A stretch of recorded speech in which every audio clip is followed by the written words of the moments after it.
Kula niku sering niki cerita mawon kula mungkin tidak sampai 20 menit. Selain mungkin mboten mampu nggih, memang enggak boleh lama-lama. Haram. Kula nu sering sinau, alhamdulillah sinau Ihya Ki Hatam. Karena pun dipameri wau Pak Hamam. Ben kecelok putra mantu Bali Maksum ya cerita al macam-macam ben ketok pinter. Tapi ternyata dendam mbek mertuane dicurigai Muhammadiyah terus dendam nganti saiki. Nggih alhamdulillah niki Bu Ida boleh kula niki jenengan ndek bojo sing ra dipendendam. Saking dendame membuktikan nak ndekne ora Muhammadiyah. Sampai sesulit ini untuk menjawab kalau beliau tidak Muhammadiyah. Mugi-mugi roh Mbah Maksum menerima bahwa menantunya ini benar-benar tidak Muhammadiyah. Padahal andekan Muhammadiyah itu juga gak masalah kan dengan makna lughat. Muhammadiyah itu umatnya Kanjeng Nabi Muhammad sallallahu alaihi wasallam. Jadi Muhammadiyah itu bisa nama ormas, bisa nama umatnya Rasulullah sallallahu alaihi wasallam. Dulu Mbah Maksum ini cerita, Mbah Maksum dari sekian wasiat paling populer di keluarga Mbah Maksum itu, kowe kudu mbela NU, tapi ora usah ngelek-ngelek Muhammadiyah. Itu masyhur, itu terdokumen di antara wasiatnya Mbah Maksum. Dan alhamdulillah saya tadi diderekno cucu Mbak Abbas, Kolonel Nafis itu cucu Mbak Abbas. Selama kebetulan ketemu Gus Fahmi Amruwah ini, dulu ceritanya Mbah Hasyim itu dalam ancaman macam-macam lah namanya zaman perang.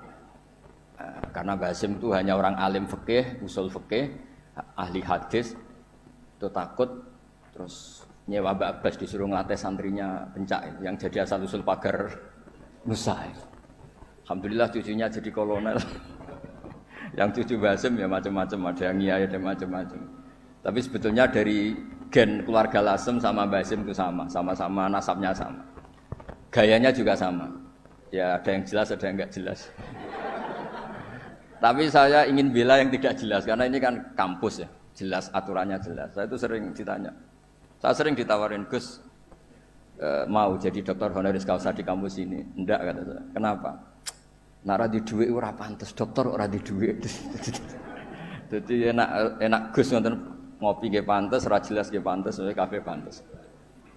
Tapi dari ketidakjelasan itu menjadi jelas. Kalau semuanya itu sistem kampus, itu nanti orang mau belajar tema fikih tertentu misalnya kalau di fikih harus nunggu semester berapa baru ada pelajaran itu. Masa mau belajar khed daftar dulu sampai mata kuliah berapa baru dapat pelajaran khed. Itu bisa tutup Islam kalau semuanya tertib itu. Tapi baru kayak kiai-kiai gak jelas kayak saya itu di jalan ketemu orang tanya, Gus, badhe sowan. Sowan apa? Ketemu saya di pasar. Saya hobi sering ke pasar. Bukan karena nganggur ya memang seneng. Saya itu seneng di pasar itu sederhana. Kalau ada ibu-ibu awam tak belajari 10.000 seneng alhamdulillah. Kok pinter jenengan. Saya ini kiai besar. Jadi kalau muni alhamdulillah ngenteni untuk duit 10 juta. Ini yang enggak pernah ngaji untuk duit 10.000 wis iso syukur. Jadi tak anggap itu bentuk kekalahan saya. Jadi kalau nang pasar itu bentuk tawaduk kula. Ini mboten ngajari terus kiai-kiai nang pasar nggih mboten iki cerita mawon. Cerita istihad kula. Terus saya bilang, mboten usah di sini saja. Terus tanya, anak saya itu istighadah, Gus, keluar darah gini-gini, sholatnya gimana? Tak jawab saat itu juga. Ada kiai yang negur itu tidak sopan, Gus, tanya kok tidak sowan itu. Nak sowan malah ra sopan, siji ganggu aku pas istirahat. Nomor loro cah dalemku ribet gawe teh ngene-ngene. Mergo cah dalemku iku ya agak kacau. Habis bikin teh ada tamu lagi, mau kok gak menisan. Karena terus harus bikin teh lagi. Saya itu sudah survei di semua cah dalem kiai itu ternyata ngeluh kalau kiainya tamunya banyak. Jadi dulu ketika saya masih nerima tamu, 2 tahun kiai wafat itu saya masih nerima tamu. Itu kalau ada tamu, kangkang resik-resik ada tamu lagi. Waduh, gak menisan mau, maksudnya kodak jadi. Ndak ini cerita saja, bukan nyindir para tamu ndak, tapi ini supaya dimengerti. Bahwa kehadiran mereka itu gak digedaki cah dalem. Nah ini kan lembaga ilmiah, ini kan diskusi ini ada Mas Imam Taufik tukang diskusi. Jadi nah ini yang tertib ya monggo, yang enggak tertib ya karena barokahnya enggak tertib itu misalnya semua orang soleh di masjid. Kalau ada orang kecelakaan yang nolong ya orang-orang yang di jalan. Itu orang-orang enggak tertib. Tapi itu efektif itu. Ada orang tersesat yang nolong mereka, kecelakaan mereka, ada orang jambret yang nolong mereka. Jadi umat Islam itu di mana saja itu baik. Yang jalur kampus juga baik, yang jalur gak tertib kayak saya juga baik.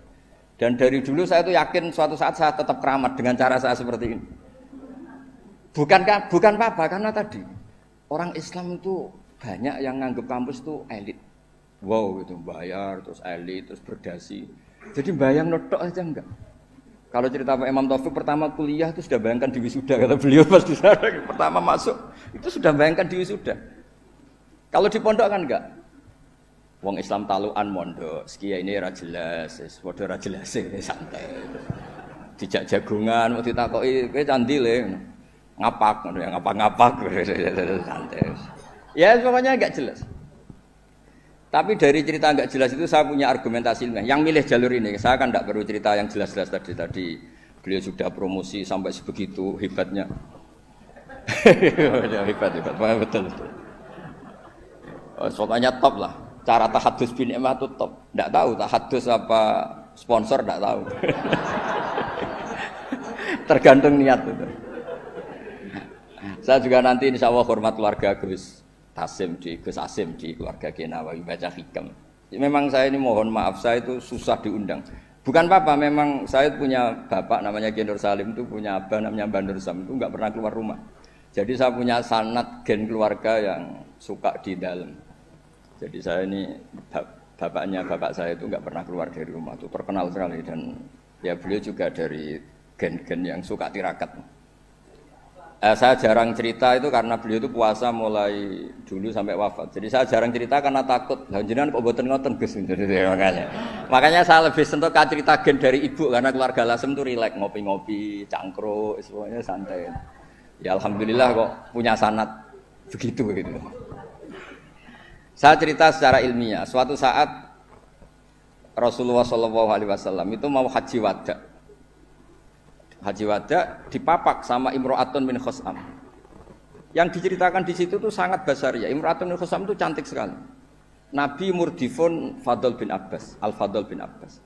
Fadl karena ganteng ya melihat perempuan tadi. Perempuan ini karena Fadl ganteng ya dilihat.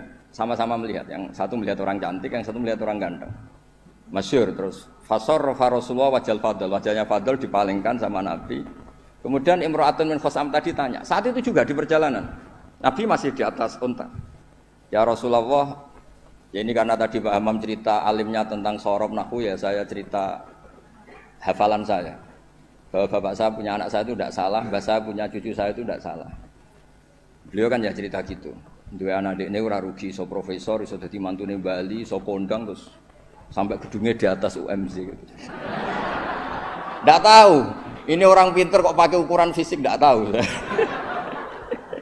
Kalau gedung itu kan fisik, tidak tahu cara berpikir gimana, tidak tahu. Karena saya ini alam rohani, ukurannya di klasmen kewalian, jadi itu kan nggak kelihatan. Jadi tidak tahu di klasmen berapa, tidak tahu.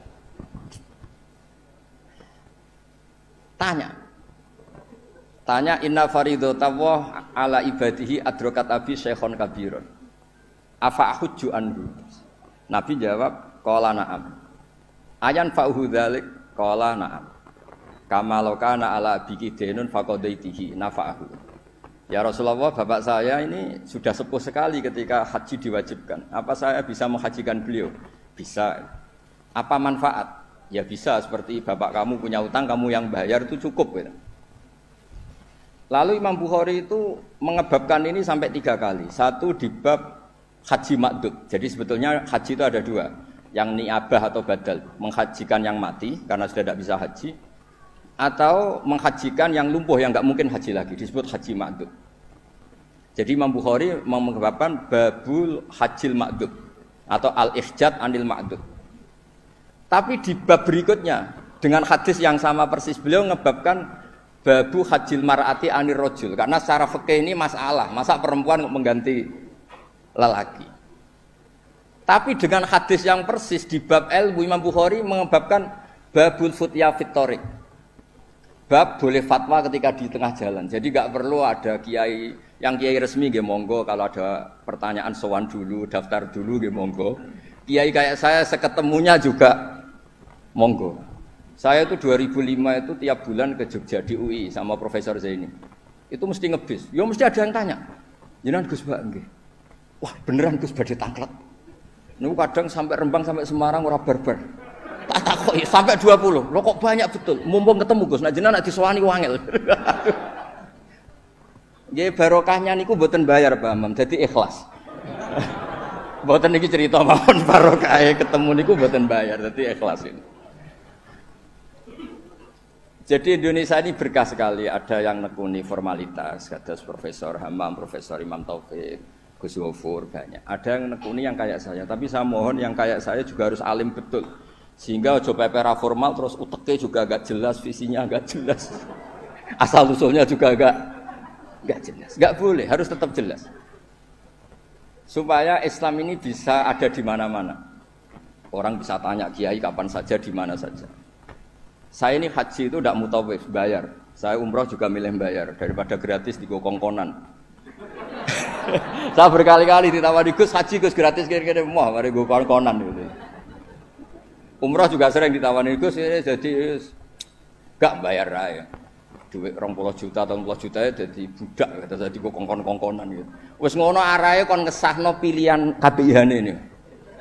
Kok cara fikih ra salah kon ngesahno wong fatwa orderan kan. Jadi rada repot kadang gitu. Kadang padahal secara fikih itu bisa diperdebatkan sah tidaknya. Mboten sah tidaknya haji ya ibadah yang mboten penting-penting lah. Nah, berkahnya orang kayak Bali Maksum yang nekuni keilmuan teng Termas, Bali Maksum nggih temani Mbah kula. Terus dulu misanan Mbah kula kandung lahiré tesih teng Lasem bareng kalian Pak Hamid Pasuruan wong niku sak rumah. Makanya kula dikenal Bani Umar nah teng Lasem iki selain dari partai Bani Umar. Karena Mbah Umar di garwa Mbah Maimunah niku putrine Mbah Abdul Aziz, jadi kalau lingkup lebih besar disebut Bani Abdul Aziz. Barokah Mbah Ali Maksum terus beliau ngaji teng Mbah Dimyati riyen bareng putra-putrane Mbah Mahfud termasuk Mbah Muhammad, punya satu putra namanya Mbah Muhammad, Gus Muhammad. Niku ilmu itu di mana-mana sehingga kampung-kampung itu luar biasa Islam teng Indonesia. Ada syekh yang datang dari negara yang tertib sekali. Di Indonesia imam digaji berapa? Fasilitasnya apa? Di negara kami imam itu digaji 70 juta, fasilitasnya mobil BMW gini-gini. Kalau di Indonesia enggak. Kadang komat sendiri, adzan sendiri. Terus lucunya itu Mas Imam Taufik itu imamnya tetap bilang imaman lillahi ta'ala. Ditanya, kenapa bilang imaman enggak ada makmumnya? Makmumnya jin, Gus. Warga di kampung itu. Tapi uniknya syekh yang dari negara tertentu yang digaji itu digojlok sama Kiai Indonesia Gus Wami. Makanya kamu jamaah terus, takut potong gaji ya. Karena dia digaji, difasilitasi, kalau dia bolos itu potong gaji. Kaget saya, ternyata ini masalah dalam dunia ikhlas itu. Pertama mencibir Indonesia, imam nggak diperlakukan secara terhormat, nggak difasilitasi. Terus kata imam Indonesia, makanya jenengan sholat terus, takut potong gaji. Akhirnya saya ini sadar. Oh iya, bagus ikhlas. Ya artinya barokahnya enggak tertib itu juga hakikatnya tertib karena akhirnya ada masjid di kampung-kampung enggak jelas pendirinya siapa, wakafnya juga sengketa, sertifikasinya juga sengketa, kiainya juga sengketa. Yang baru jadi takmir semangat pengajian besar, yang enggak takmir mutung. Barokah mutung terus bikin masjid tandingan, akhirnya masjid di situ banyak alhamdulillah. Pokoknya nah kiai itu harus punya kelapangan pandangan seperti ini supaya Islam itu di mana-mana. Kalau semuanya tertib nanti prosedural. Masa mau tanya haji saja nunggu semester yang kebetulan ngajarkan apa? Haji. Wong sholatnya subuh mau tanya pakar fikih ngantornya jam 9, bisa ditemui jam 1. Pertanyaannya tentang sholat subuh.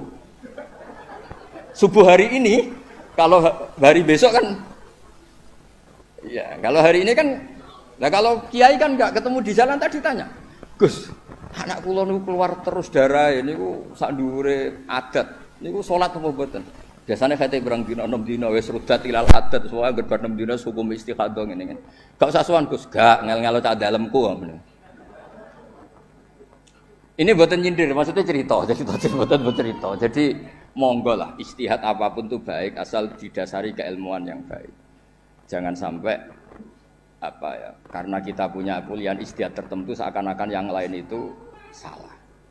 Saya berkali-kali cerita menyangkut istihad. Ya saya ulang lagi, saya berkali-kali cerita tentang istihad. Dan dari sekian itu, di antara yang mau saya baca di sini, nanti kitab ini saya tinggal, mungkin bisa dipelajari menantu Bali Maksum yang bernama Profesor Hammam itu. Yang tadi cerita terus tentang bahasa Arab, kayaknya butuh legitimasi ini loh mantu Bali. Beliau khawatir kalau hanya dianggap pakar medis itu. Apalagi di depan keluarga Lasem. Nah, darani ra iso ngaji kan yo isin mantu Bali Maksum. Jadi tadi maklumat terselubung kira-kira gitu. Ini kata beliau kan ini tetap ingin ikut sunnah Rasulullah SAW. Ini saya bacakan. Ini kitab yang luar biasa. Ini namanya kitab Al-Milanul Kubro karangannya Imam Sa'roni. Ada perubahan yang enggak diduga para kiai-kiai Indonesia. Ngiranya perubahan itu kan masyhur kan fal yughayyiruhu biyadi, terus urutannya apa? Man ra'a minkum munkaron fal yughayyiruhu biyadi dulu ya. Terus bilisani, yang terakhir apa? Biqalbi. Itu umumnya kiai kan nafsiri biqalbi itu yang penting kamu enggak suka kemaksiatan itu. Yang penting Anda ngingkari atau enggak suka bentuk-bentuk perilaku maksiat itu. Tapi di sini ada dawuh ya makalah dari Imam Sa'roni. Ini bisa disemak, nanti kitab ini saya tinggalkan. Saya tinggal maksudnya. Saya baca ya. Ketika watahhiruhu bil qalbi likullil arifin alladzina ghalaba alaihim syuhudu ikhtiqarihim nufusahum ayyakunu nahina li ghairihim fayatawajjahu ahaduhum bil qalbihi ila Allah azza wa jalla fi tahyiri dzalikal munkar fayakufu dzalimu an dzulmihi wa syaribul khamri an syurbihi fahadha huwa tahyiru haqiqatan. Jadi kalau menurut pakar ilmu hakikat fal yughayyiru bi qalbi itu Pak Hammam punya hubungan munajat dengan Allah, nak dikandani ra kenek tak madhep aku ning pangeran. Umat didongakno, dongane jenengan mandi terus semua orang itu baik. Jadi biqalbi itu menurut saya teori ini lebih masuk akal. Kalau biadihi itu aksi nyata melakukan perubahan bil lisan, harusnya bil qalbi juga aksi nyata melibatkan qalbu untuk melakukan perubahan, yaitu munajat dipakai doa. Dan itu yang dilakukan para wali-wali. Ketika anak nakal itu mesti nak ngandani bapake, ya coba kandhani tok, tirakati le. Dongakno tirakati. Ora ngandani nabok ra kasil, ngomel ra kasil, wis ora urusan. Ndak begitu maknanya biqalbi itu gitu. Jadi biqalbi itu tawajuh sama Allah taala bil qalbi mendoakan yang sedang nakal supaya apa? Tobat. Jadi ini bentuk penghormatan kula kalian Bu Ida pernah boleh kula di struktur keluarga Lasem semua Bani Bali Maksum supaya ngikutilah bahwa kita ini tidak cukup untuk fisik kita ngelayani umatnya Rasulullah. Saya sering cerita ke orang-orang, nah aku jadi kiai apian hormat tamu mangane enak, mungkin gajaran hormat tamu itu 10, tapi ngel-ngelo candalem apa mana nak nyentak cepet nang mateng, goblok masake gak enak. Jadi hormati untuk poin 10, ngamuke untuk dosa 10. Kira-kira 50-50 lah kira-kira gitu. Kula lho niki madzhab kula, sampean ndak harus ikut saya. Tapi tolong didengar. Tidak harus ikut tapi tolong didengar. Supaya seimbang. Nah, fatwa yang engkar bil qalbi itu memang buhdul mungkar itu wajib. Jadi teori yang terkenal, saya ulang lagi, teori yang terkenal, melihat kemungkaran kita berubah biadi, enggak bisa, bilisan enggak bisa. Bil qalbi itu yang penting kamu buhdul mungkar, karena hubul mungkar enggak mungkin, enggak taat. Membenci mungkar itu taat, mencintai mungkar itu maksiat. Jika orang fikih juga enggak salah ketika bilang bil qalbi itu yang penting kamu anti kemungkaran, kamu benci kemungkaran. Oke, itu benar secara fikih. Tapi secara ilmu hakikat itu masalah. Masalahnya begini. Biadihi itu ikhtiar untuk bikin perubahan. Nah, bilisanihi juga ikhtiar untuk bikin perubahan. Ya harusnya bil qalbi juga ikhtiar qalbu untuk bikin perubahan. Caranya apa? Tawajjuh ila Allah dengan berdoa. Nggih, Pak Hammam nggih clear nggih. Pun pokoke jenengan mantu Bali Maksum tenan pun kula percaya. Wong iso crita al takrif ya semacam-macam. Kula mau montak manduk. Ono wong iki. Mpun mengke nak teng alam roh Bali Maksum kula matur pun mboten ngarah Muhammadiyah. Masa untuk menjawab supaya enggak dituduh Muhammadiyah sampai sesulit ini. Gawe menara nekakno putu Mbah Hasyim terus untuk mengesahkan Insyaallah Bali Maksum mboten tipikal tiyang suudzon mun jenengan percaya. Terus niki ngapunten sanget teng pernah mbah kula niki wonten bumi Tuhan nggih mbah kula saking keluarga Kajen. Kula niku nggih keluarga Kajen, keluarga Lasem, nggih keluarga Tuban, bapak kula niku Tuban saking nggih keluarga ahli tirakat. Riyen bapak kula nggih ngaos Badola, terus mbah kula kandung itu saya lahir teng Fakhriyah. Nggih kula niki dekat sekali lah sama keluarga Lasem. Terus mulai kecil saya disarang sama Gus Yofur. Nggih kula niki tapi kula milih jalur yang mboten jelas yo. Nah, baru kayak gak jelas itu Islam wonten di mana-mana. Sebab itu di antara dawuh wa ta'ala bal naqdhifu bil haqqi 'alal batil fayadmaghuhu fa idza huwa zaid. Qadzafa itu acak. Jadi Islam atau kebenaran bisa dibawa secara tertib kayak di kampus-kampus juga bisa dibawa cara acak. Qadzafa itu maknanya acak. Karena qadzafa itu maknanya memang acak. Sebab itu Imam Busiri nafsiri qadzafa di situ fadurru yazdatu husnan wa huwa muntazimun wa laysa yanqusu qadran ghairu muntazimin. Air yang dipam, yang ditata juga baik. Tapi barokahnya air acak. Orang di tengah hutan nemukan air di mana-mana. Kalau semuanya ditertibkan di menara air, nanti kalau nyari air di titik yang sama. Nah, makanya fadurru yazdadu husnan wa huwa muntazimun wa laysa yanqusu qadran ghairu muntazimi. Jadi kebaikan itu kamu untai secara tertib ya baik, kamu acak saja namanya kebaikan juga tetap baik. Jadi saya pikir kalau diaturi Bu Ida, diaturi pernah bulik kula ketemu mriki tak anggap pengakuan yang tertib pada yang tidak tertib. Jadi anggap mawon ngoten gitu. Nak nganggo hukum sopan yo ngongkone wong tertib ambek sing ora tertib. Sopane sing ora tertib ambek sing tertib. Nyatane kula dikongkon gelem kan berarti cah sopan. Bocah apik lah. Terus kula suwun niki kitab ini saya tinggal untuk hadiah pada keluarga mriki Almata. Jadi ada ulama yang mengatakan fal yughayyiru biqalbi niku artinya apa? Fayat tawajjahu ahaduhum. Jadi pertama orang-orang sufi itu ya ghalaba alaihim syuhudu ikhtiqarihim nufusahum. Mereka itu menganggap dirinya itu siapa sih? Saya ini tidak Tuhan, tidak al-mudabbir, tidak pengatur alam. Kok ingin merubah alam? Kita ini siapa sih kok menamakan diri sebagai pengubah alam, pengubah sosial, inspirator sosial? Kita ini siapa? Tidak siapa-siapa di depan Allah itu la haula wala quwata illa billah. Nggih. Maksudnya benjenengan mboten namen nahu mek sorop tak unggahno dadi makom hakikat. Mengke karena babanya Mbah Maksum nggih dugi Mbah Sambu.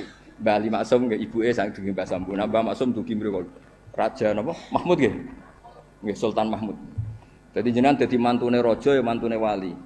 Mulane membela dirine sampai sak jam.